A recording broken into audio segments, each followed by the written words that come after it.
សួស្តីបងប្អូនទាំងអស់គ្នាហើយក៏ស្វាគមន៍បងប្អូនទាំងអស់គ្នាសាជាថ្មីមកកាន់វីដេអូបង្រៀនភាសាចិនប្រើប្រាស់ប្រចាំថ្ងៃ大家好欢迎来自我们学习实用中文ចឹងកុំឲ្យរងចាំយូរយើងមករៀនមេរៀនរបស់យើងថ្ងៃនេះដែរយើងនិយាយអំពីភេសជ្ជៈយើងហៅអ៊ីនឡៅនឹងយើងនិយាយភេសជ្ជៈទាំងស្រាបៀរទាំងអីអ៊ីនឡៅភេសជ្ជៈទឹកគីមបួយ酸梅汤ទឹកគីមបួយ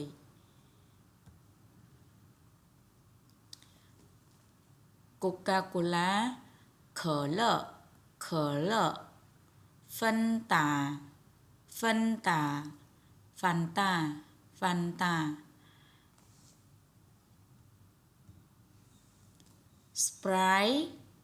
Sprite 雪碧tài chân 王老鸡ហើយក៏យើងអាចហៅបានមកប្រភេទទៀតយើងអាចប្រើពាក្យថាជាតួបោចំណែកទឹកសុទ្ធវិញគឺយើងប្រើពាក្យថាទឹកសុទ្ធនេះយើងនិយាយទឹកដបធម្មតាមិនមែនទឹករ៉ែណាបើទឹករ៉ែគេប្រើពាក្យផ្សេងទៀតអានេះយើងនិយាយតែទឹកសុទ្ធទេទឹកចម្រោះអញ្ចឹងគេប្រើពាក្យថា矿泉水ទឹកតែ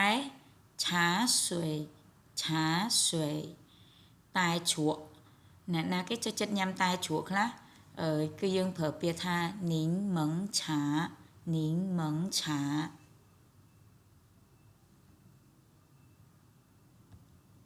តបមកយើងចូលទៅដល់ពាក្យថាការ៉េមគឺយើងប្រើពាក្យថាពីងឈីលីងមួយទៀតអ្នកទាំងអស់គ្នាអាចប្រើពាក្យថាភ្ញៀវចិនខ្លះគាត់មិនហៅពីងឈីលីងទេគាត់ហៅសៀកោហ្នឹងក៏ក្រែមដែរអញ្ចឹងខ្ញុំអត់បានទៅសេចូលប៉ុន្តែខ្ញុំគ្រាន់អានឲ្យអ្នកទាំងអស់គ្នាដឹងហើយសម្រាប់ទឹកកកគឺយើងប្រើពាក្យថាពីងខ្វៃសម្រាប់ទឹកដោះគោយើងប្រើពាក្យផ្សេងគឺយើងហៅតែញៀវណាយក៏គេស្ដាប់យល់ដែរប៉ុន្តែបើសិនជាយើងនិយាយឲ្យចំពាក្យហ្មងគឺទឹកដោះគោស្រស់យើងប្រើពាក្យថាឈុនញៀវណាយទឹកដោះគោខាប់លៀនយូហើយសម្រាប់ពាក្យថាអ្នករត់តុឬក៏សវិសយើងប្រើពាក្យថាហ្វូអ៊ូយ៉ែនថាហ្នឹងយើងថាទួយថាធំក៏ដោយយើងប្រើពាក្យថាធัวផានហើយមួយទៀតគឺចានគោះបារីគឺយើងប្រើពាក្យថាយៀនហុយកាងហើយពេលដែលមានចានគូបរិយអញ្ចឹងវាមានដេកេះអញ្ចឹងបើសិនជាដេកេះយើងពេលភ្ញៀវគាត់ទាញប្រៃមកយើងត្រូវមានតាហួជីទៅហើយអញ្ចឹងបើសិនជាសវីដែលល្អអាហ្នឹងនៅតាមបារឬក៏ក្លឹបអីពេលដែលភ្ញៀវគាត់ទាញប្រៃមកយើងត្រូវតាទាញដេកេះយកទៅអុជឲ្យភ្ញៀវភ្លាមហ្នឹងបានគេហៅថាសវីល្អអញ្ចឹងសម្រាប់ដេកេះគឺយើងប្រើពាក្យថាតាហួជី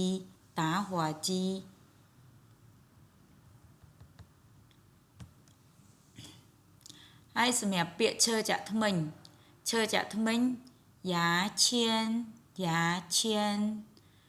ប្រដាប់បើកស្រាឬក៏បើកគាស់បយ៉ាអីណាយើងប្រើពាក្យថាខៃជូឈីមួយទៀតពាក្យថាតយោឬក៏បំពង់បឺតយើងប្រើពាក្យថាស៊ីគួនចង្កឹះយើងប្រើពាក្យថាខ្វាយជឺប្រាប់ច្រឡំពាក្យជាមួយខ្វាយអា